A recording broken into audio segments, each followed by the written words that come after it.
బోనని ఉద్దనరాయనిపాలెం తీసుకెళ్తాన్రా నాతో పాటు. ఎందుకు? ఇంకీ ఊళ్ళో కష్టం. అక్కడ స్కూల్లో మాట్లాడాను. పైగా మీ నాన్న సిఫార్సు కూడా చేశాడు.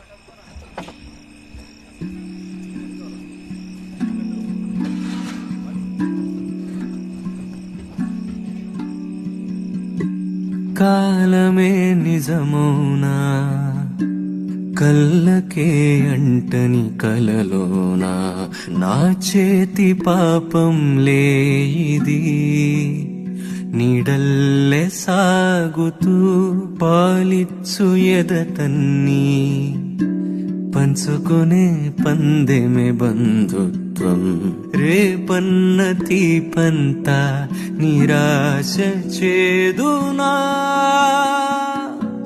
దారాన ఎగిరిన గాలిపటం తెగిపోయి మిగిలేనే